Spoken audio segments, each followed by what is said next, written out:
निमंत्रित केलं होतं, म्हणजे संवादालाच निमंत्रित केलं होतं, पण त्या संवादावर त्यांनी बहिष्कार टाकला.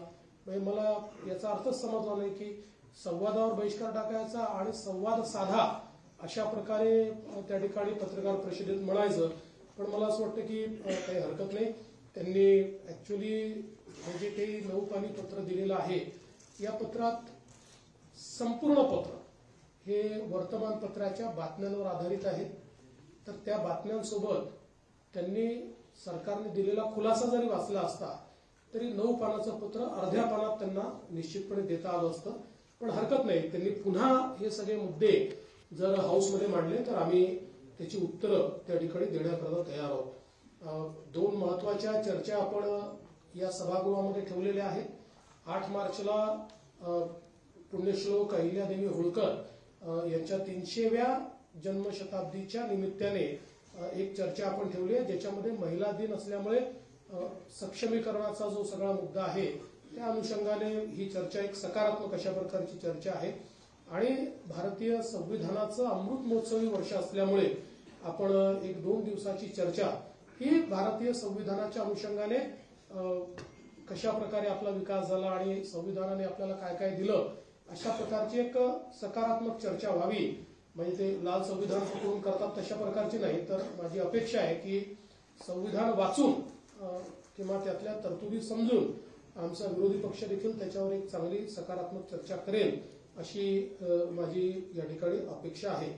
खरं म्हणजे आत्ताच शिंदे साहेबांनी सांगितलं की अलीकडच्या काळामध्ये रोज मला एक स्थगितीची बातमी पाहायला मिळते आणि मी स्थगिती दिलेली आहे असं मला रोज ऐकायला मिळतं. मग मला विचारावं लागतं माझ्या ऑफिसला की आपण कधी दिली. मग ते म्हणतात की आपल्याकडे तर अशी फाईलच आली नाही. मग मला शोधून काढावं लागतं. अलीकडच्या काळामध्ये 2 गोष्टी माझ्या असं लक्षात आल्या, मी तुम्हाला विनम्रपूर्वक सांगू इच्छितो. एक, आमच्याकडे कुठल्याही आमदारांनी निवेदन दिल्यानंतर त्यांनी काही मागणी केली असेल किंवा एखादा आरोप जरी केला असेल तरी त्याच्यावर आपण तपासून कारवाई करावी किंवा माहिती द्यावी असं लिहितो. आपण कधीच इग्नोर करत नाही.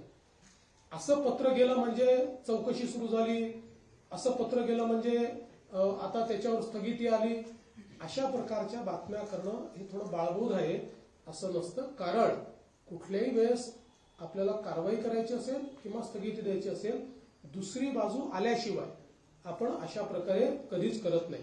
आता कालचा आरोग्य विभागातला जो विषय आहे हा विषय देखील आपण समजून घेतला पाहिजे की या संदर्भात आरोग्य विभागाच्या संदर्भात जे काही केंद्र सरकारने आपल्याला पैसे दिले होते त्या पैशामध्ये आपण जी काही कामं सुचवली त्या कामांमध्ये आपण 9% पैसा हा कॅपिटल एक्सपेंडिचरवर खर्च केला होता आणि केंद्राचं म्हणणं होतं तो 5% केला पाहिजे. म्हणून केंद्राने आपल्याला कळवलं की तुम्ही प्रायोरिटाईज करून 9%च्या ऐवजी 5% करा.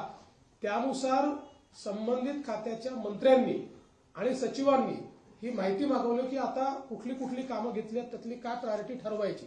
त्यामुळे ही फाईल कधी माझ्याकडे आली नाही, मी त्याच्यावर कधी बघितलंही नाही आणि मी त्याच्यावर कुठली स्थगिती दिली नाही. तर मला असं वाटतं की भाई जिथे एखादी चूक होते असं लक्षात आलं तर मी स्थगिती निश्चितपणे देईल आणि त्याच्यामध्ये आवश्यकता पडली तर समजा खातं शिंदे साहेबांच्या शिवसेनेचं असेल त्यांच्याशी चर्चा करेल किंवा दादांकडचं असेल तर त्यांच्याशी चर्चा करेल. पण मला असं वाटतं की एक वातावरण जे तयार करण्यात येत आहे की बाबा काहीतरी इथे ओढताण चाललेली आहे, वन अपमॅनशिप करणं चाललेलं आहे आणि आता मुख्यमंत्री कुठेतरी शिंदे साहेबांनी सुरू केलेल्या गोष्टी कशा बंद करता येतील किंवा कुठेतरी कट टू साईज कसं करता येईल. तर मला असं वाटतं की हे अतिशय चुकीचं आहे आणि माझी आपल्याला एका गोष्टीची अगदी विनम्रतापूर्ण विनंती आहे की आणि हे तत्वही आहे की आपल्याकडे एखादी बातमी आली तर दुसरी बाजू घेतल्याशिवाय ती बातमी आपण छापत नाही. आम्ही नाही दिली, समजा आम्हाला मागितली, सरकारला मागितली, आम्हाला मागितली आणि आम्ही सांगितलं की आम्हाला नाही बोलायचं तर सिंगल बाजू आली पाहिजे. पण अन्यथा हे तत्वच आहे की दुसऱ्या बाजूसहित आपण ते मांडलं पाहिजे. आता उदाहरणादाखल या ठिकाणी मला असं वाटतं अनेक वेगवेगळ्या प्रकारच्या बातम्या आल्या. आता एक नंबर प्लेटवाली एक बातमी खूप मोठ्या प्रमाणात चाललेली आहे.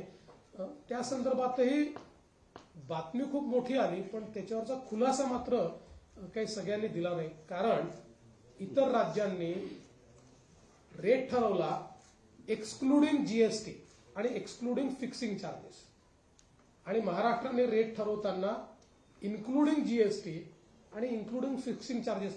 आता त्यांचा जीएसटी आणि फिक्सिंग चार्जेस जर आपण बघितले तर आमच्याकडे कंपॅरेटिव्ह स्टेटमेंट आहे, कुठल्याही राज्यापेक्षा आपण पुढे नाही. सगळ्या राज्यांचे कंपेरेबल रेट्स, आपल्या रेटमध्ये एखाद दोन याच्यात तर 5-10% काही राज्यांपेक्षा कमीच आहोत आपण.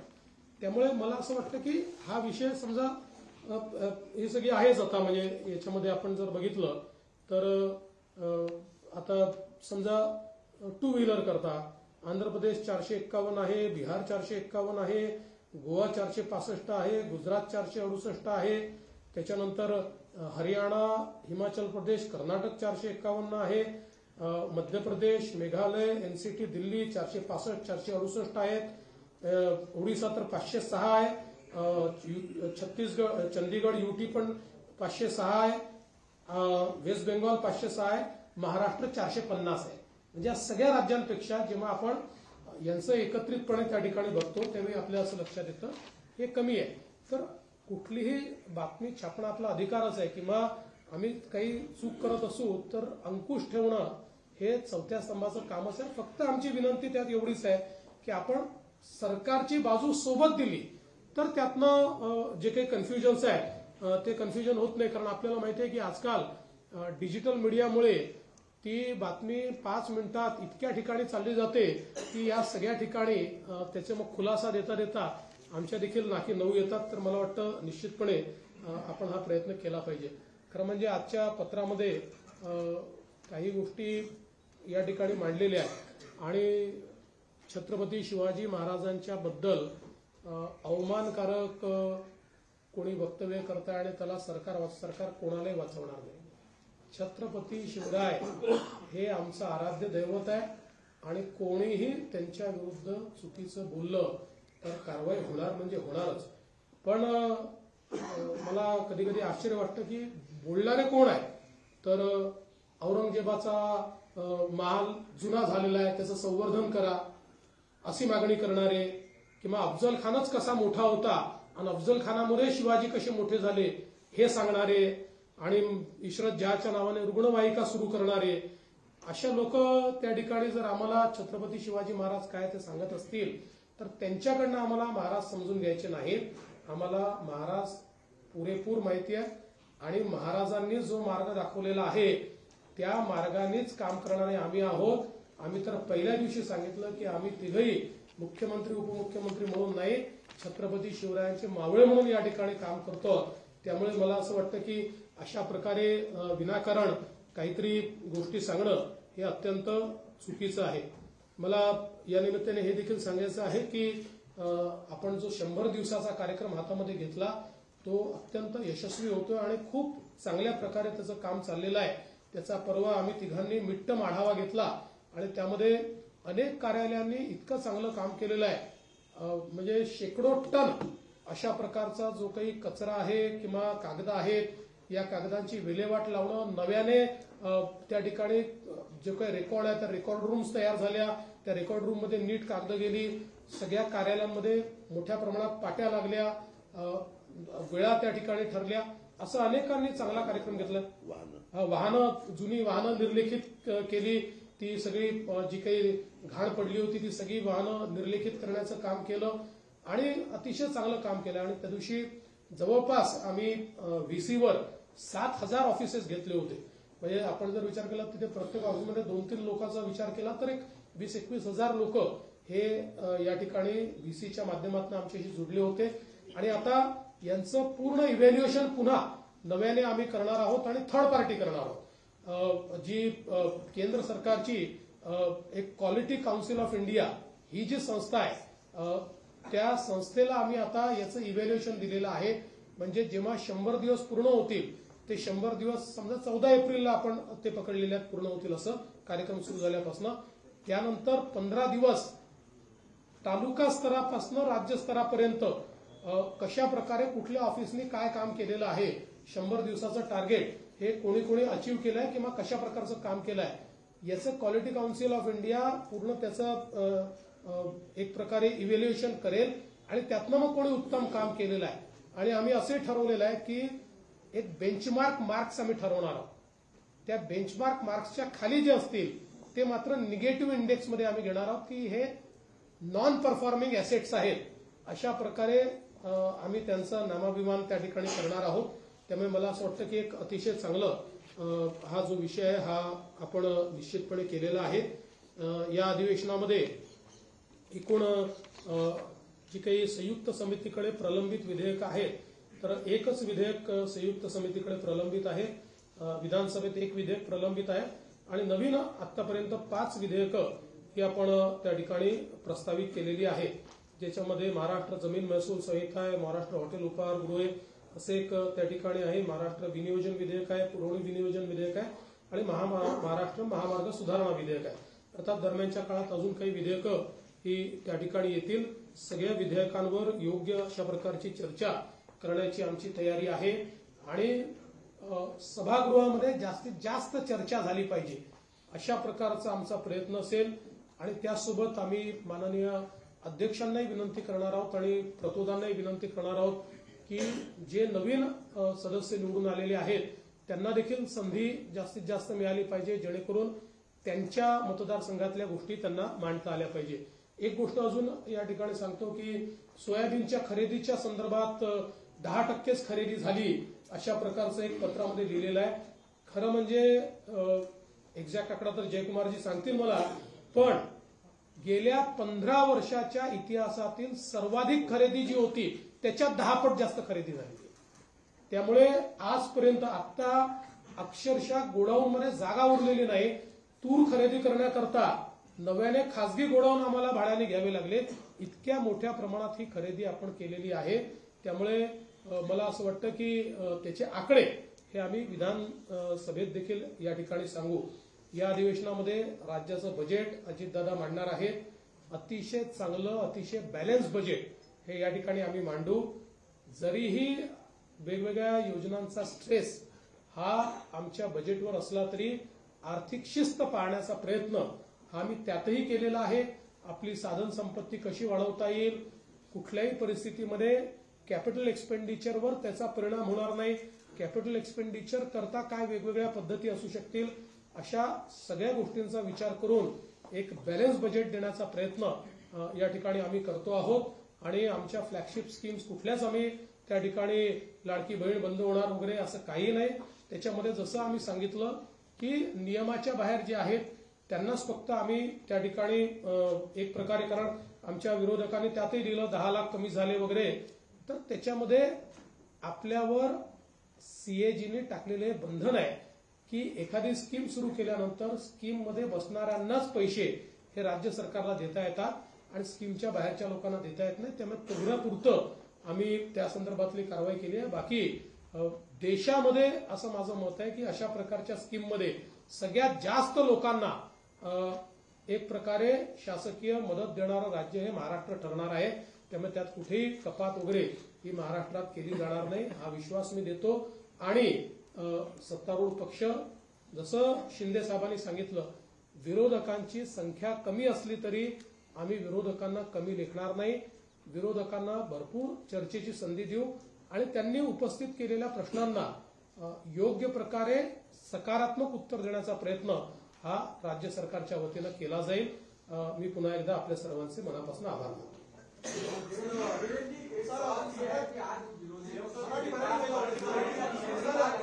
आपके ऊपर अलग अलग तरीके के सवाल पूछ रहे थे, लेकिन उनके भीतर जो बड़े नेता थे वो सभी वहां से गायब थे.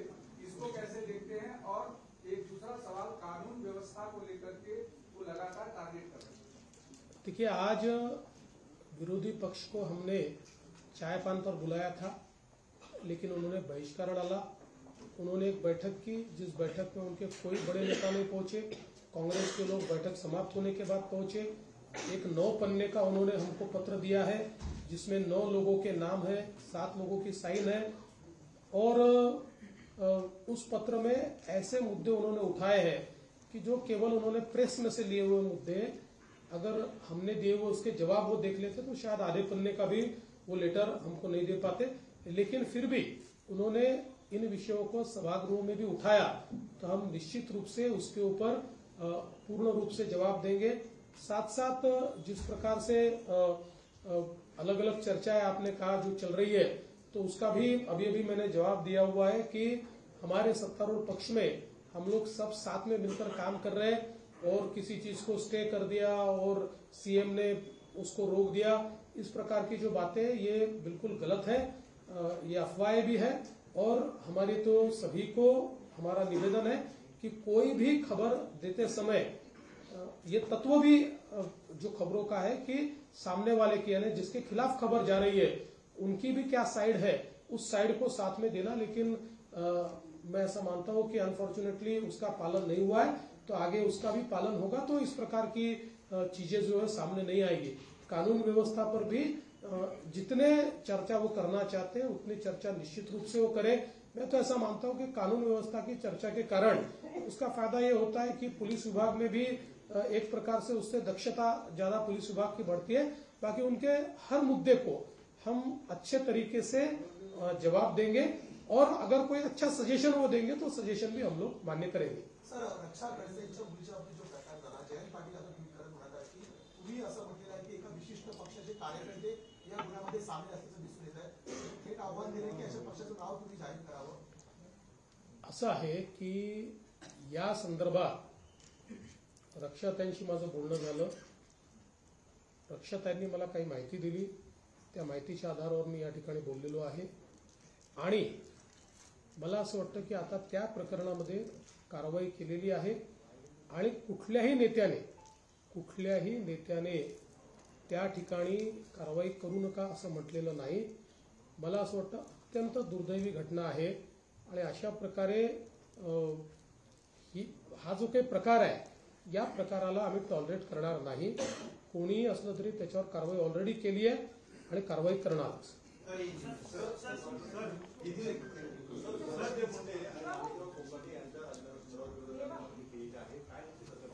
असं आहे की पहिली गोष्ट तर धनंजय मुंडेंच्या संदर्भात यापूर्वीच सरकारने आपली भूमिका स्पष्ट केलेली आहे, आणि माणिकराव कोकाटेंच्या संदर्भात आपल्याला माहिती आहे की क्लोज फॉर ऑर्डर आहे।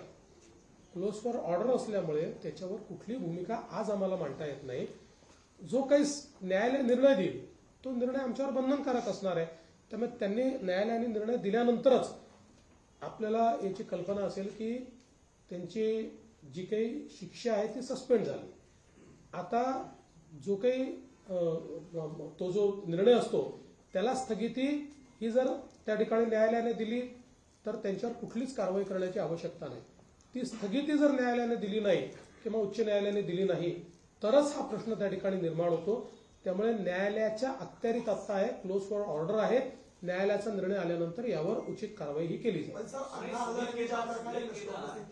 नैतिकतेच्या आधारावरती या दोन्ही मंत्र्यांनी राजीनामे देणे तुर्तास गरजेचं होतं। जर त्यांच्यावरचे आरोप सिद्ध झाले नाही तर पुन्हा सरकारमध्ये घेण्याची संधी त्याच्यासमोर होती। बघा, असं आहे की पहिल्यांदा तर अण्णा हजारेंची आम्ही त्या ठिकाणी सन्मानच करतो, आणि अनेक वेळा अशा प्रकारच्या प्रश्नामध्ये राजीनामा द्यावा की नाही द्यावा असे अनेक मुद्दे त्या ठिकाणी उपस्थित होतात। त्या संदर्भात भरपूर चर्चा आमच्याकडे झालेली आहे, आणि त्या चर्चेअंतीच आता जे काही मी आपल्यासमोर वस्तुस्थिती मांडली ती वस्तुस्थिती मांडली आहे। कुठेही नैतिकतेचं अधःपतन झालेलं आहे असं जर लक्षात आलं तर मात्र आम्ही कोणालाही वाचवणार नाही, आम्ही थेट त्यांचे राजीनामे मागू।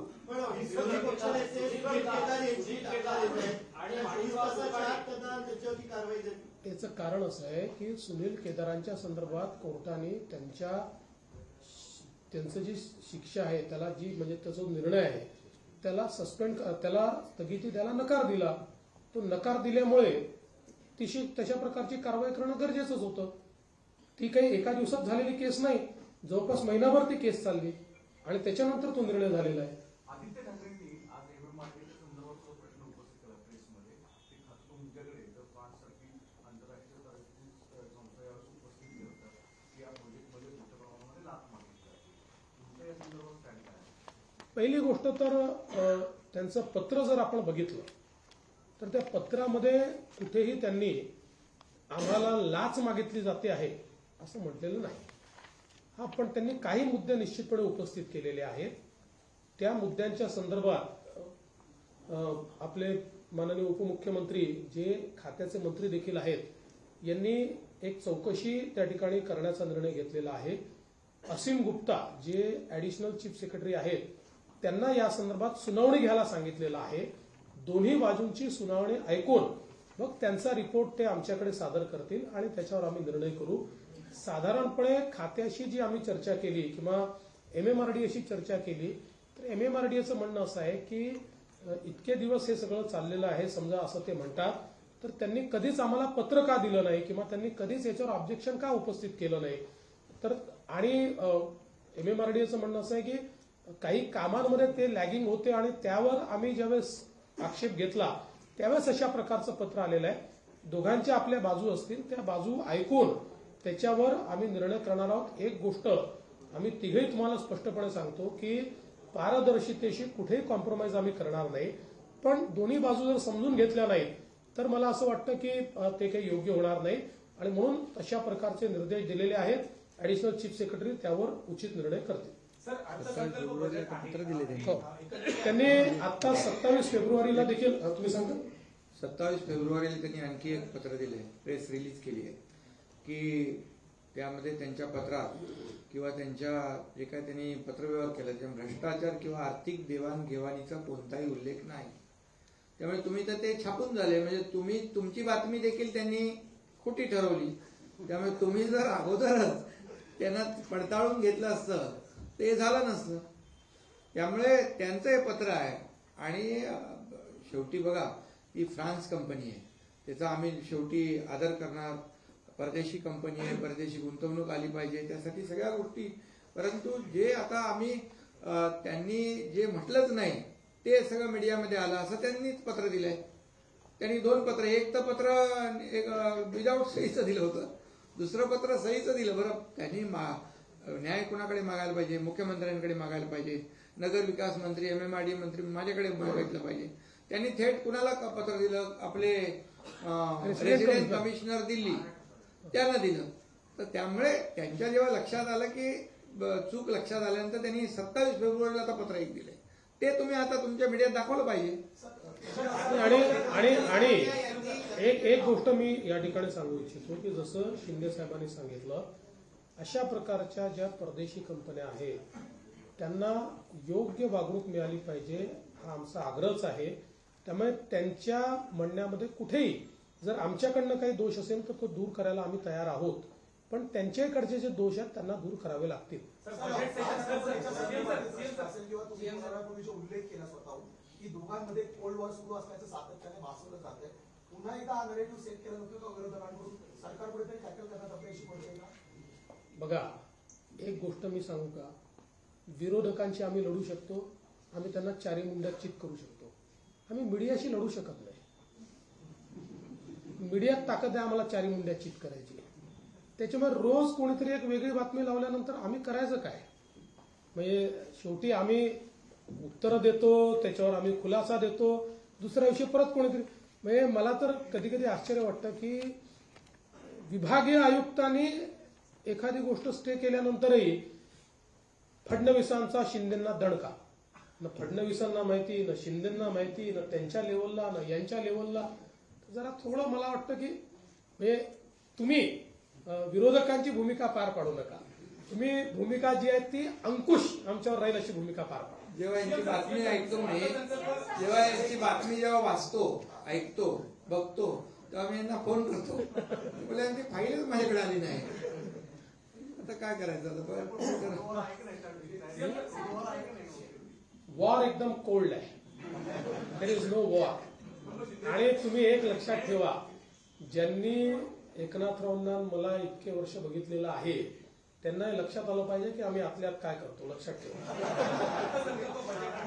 आधी लोकप्रिय घोषणा झाल्या त्याच्यानंतर आता बहुमतात सत्तेत आला.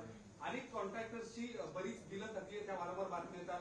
आता हे बजेट आहे, पूर्ण ताकद आहे या सगळ्या लोकप्रिय घोषणा सगळ्या राहून देखील पूर्ण वर्षभर शिस्त लागणं, अर्थसंकल्प खास करून निश्चितपणे आता जी काही थकलेली बिलं आहेत ती देण्याच्या संदर्भातला एक कार्यक्रम हा वित्तमंत्र्यांनी म्हणजे उपमुख्यमंत्री अजितदादांनी हातामध्ये घेतलेला आहे. त्याची सुरुवात देखील झालेली आहे. म्हणजे पीडब्ल्यूडी विभाग असेल, वॉटर सप्लाय विभाग असेल, सगळ्यांचे बिलांचे 10% पैसे ऑलरेडी रिलीज केलेले आहेत आणि 8 मार्चच्या बजेटनंतर उरलेले पैसे 10 मार्चच्या, कारण आपल्याला वर्षाच्या शेवटी या वर्षीचे बिलं भागवायला पुरवणी मागण्या मागाव्या लागतात. आपला नियम आहे. त्यानुसार त्या पुरवणी मागण्या जशा पूर्ण होतील तसं उरलेली बिलं देखील या ठिकाणी दिली जातात. अरे मी वाचतच नाही यार, तू काय तुम्ही समजतच नाही. तुम्ही कशावरही प्रतिक्रिया मी पण वाचत नाही. पण त्याच्यामध्ये असं आहे की अमित शहा साहेबांना मी भेटलो पहाटे. आता अमित भाई आमचे एनडीएचे नेते, महायुतीचे नेते आहेत. ते लपून छपून भेटायचं कारण काय? त्यांच्यासारखं आम्ही लपून छपून काम करत नाही. आम्ही दिवसा ढवळ्या काम करतो आणि त्यामुळे त्यांना आम्ही ती भेट 4 वाजताची पहाटेची भेट आता झालीच नाही. त्या भेटीचं वर्णन काय केलंय? संभाषण लिहिलंय आणि मी काय बोललो, त्यांनी काय उत्तर दिलं? मी तिथं साक्षीला होतो. 5व्या मजल्यावर त्यांची माझी रूम होती. मी आल्यावर एकनाथराव शिंदे साहेब आहेत म्हणून आम्ही दोघं बोलत बसलो होतो. मात्र एकनाथरावांनी मला भेटायला यायचं कर्टसी म्हणून त्यांना निरोप दिला होता आणि त्यावेळेस 10 वाजले होते, बरोबर? सकाळचे 10 आणि तिथं ते गेले, ते भेटले, बुके दिला आणि लगेच आम्ही सगळे खाली त्या कॉन्फरन्सला 4 राज्यांच्या गेलो. ही वस्तुस्थिती आहे. आणि त्यावेळेस मी पण होतो. नाही, आता काही लोकांना दिव्य दृष्टी झालेली आहे. महाभारतातील संभाषण दिव्य दृष्टी. इकडे संजय आणि धृतराष्ट्र होते. पूर्वी ते काळा पहाड वगैरे असे ते जे हे याचे ना काय आपले पुस्तकं, तशी आता परिस्थिती झाली आहे रोज. पण मी एक सांगतो, सलीम जावेदची आता यांची कॉम्पिटिशन चाललेली 100%. एवढ्या स्टोऱ्या मॅन्युफॅक्चर जे करतात ते नाही. त्याच्यामध्ये काय माहिती, सवाल जबाब दिलाय. आता मला नंतर सांगितलं कोणी सवाल, म्हणजे मी हा म्हणजे आता त्या पराभवामुळे त्यांचा केमिकल लोचा झालाय, तुमचं काय झालेलं नाही ना. आणि संजयनी धृतराष्ट्र आणि कौरवांची वाट लावली ते तुम्हाला माहित आहे. आणि आता इथं असलेले दूरदृष्टीवाले कुणाची वाट लावतात तेही माहित आहे.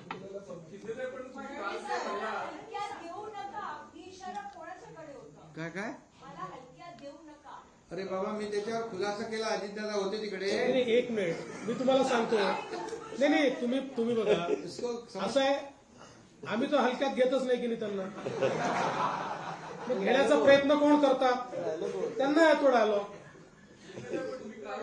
मी तर त्यांना सगळ्या जाहीरपणे सांगतो ना.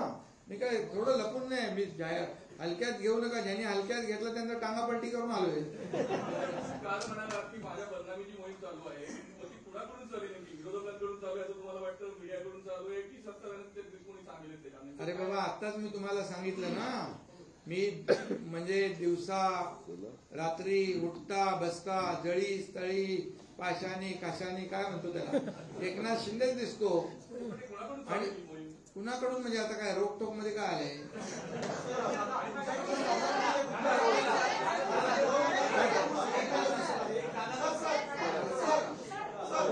तुम्हाला प्रश्न आहे त्यांचा. एक आहे दादा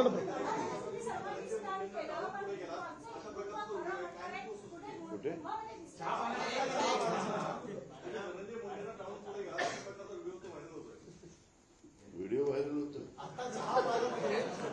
अरे आमच्यासोबत चहा प्यायला गप्पा मारत होते दोघं, ते नाही दाखवलं तुम्ही. आता ते माझ्याबरोबरच होते आणि आता मुख्यमंत्री महोदय पु ल देशपांडे सभागृहाच्या उद्घाटनाला निघालेले आहेत आणि त्यावेळेस धनंजय मुंडे माझ्याबरोबर आहेत. वाटल्यास आपण बरोबर चला.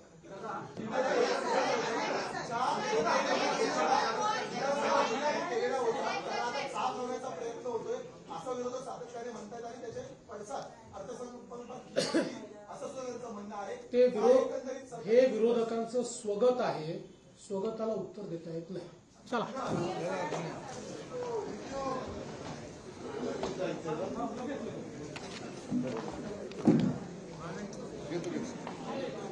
साहेबांचं तुम्हाला राजे